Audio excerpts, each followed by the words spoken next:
Hi there! Today we'll speak about Germany. Germany is a country situated in Central Europe. Not really, it's right in the middle right there. Its neighbors are Poland and Czech Republic in the east, France, Belgium, the Netherlands and Luxembourg in the west, Austria and Switzerland in the south, and Denmark in the north. Germany is the seventh largest country in Europe by land area, having a total of 3,057,168 square kilometers, give or take our world lands though, and the population reached 18.62 million citizens in 2013. The main German city is its capital city Berlin, with 3.4 million inhabitants. Some of the tourist attractions of the city are the Brandenburg Gate, which is right behind me, the Reichstag, Alexanderplatz, the Berlin Wall and many more. What do you think you're doing here? I better get out of here. The terrain of Germany is a very diverse one. It may vary from the North German plains to the mighty Alps in the south, but Mount Watzmann can be found at a height of 2,713 meters.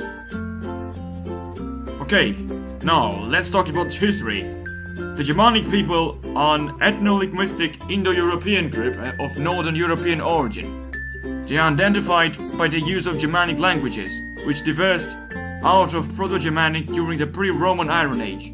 The term Germanic originated in classical times, when groups of tribes living in Lower, Upper and Greater Germania were referred to using this label by Roman scribes. The Roman use of the term Germanic was not necessarily based upon language, but rather referred to the tribal groups and alliances that lived in the regions of modern-day Luxembourg, Belgium, northern France, Alsace, the Netherlands and Germany.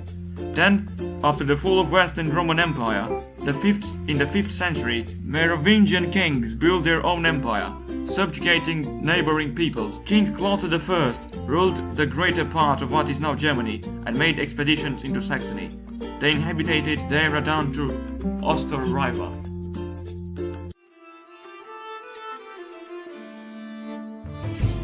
After the death of Frankish King Pepin the Short in 768, his son Charles consolidated his control over his kingdom and became known as Charles the Great, or Charlemagne.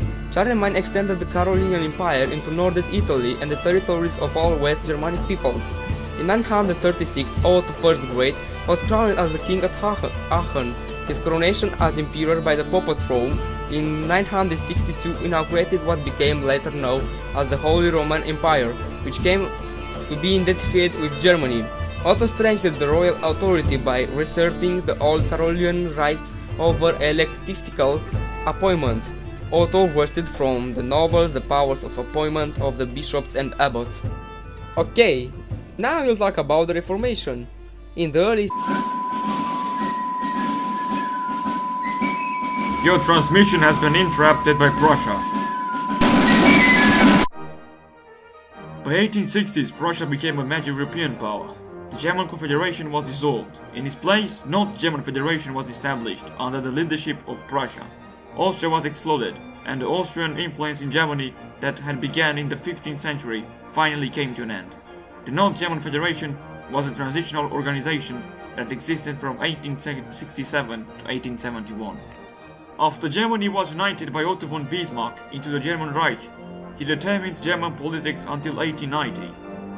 Bismarck tried to foster alliances in Europe, on one hand to contain France and on the other hand to consolidate Germany's influence in Europe.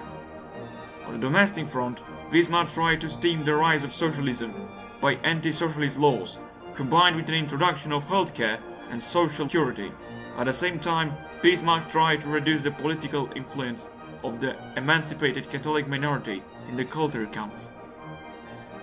Later, on July 1870, France declared war on Prussia. The debacle was swift, and a succession of German victories in the northeastern France followed, and one French army was besieged at Metz.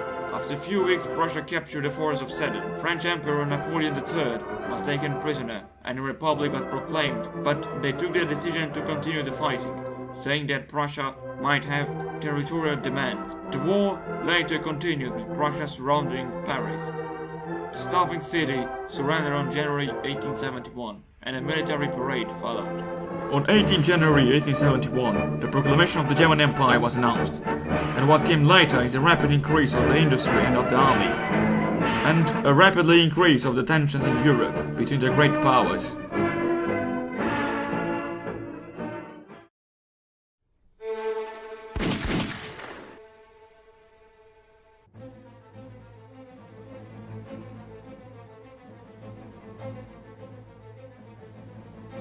After the assassination of the Austrian Archduke Franz Ferdinand, Austria blamed Serbia and tried to force Serbia to allow Austrian police investigations.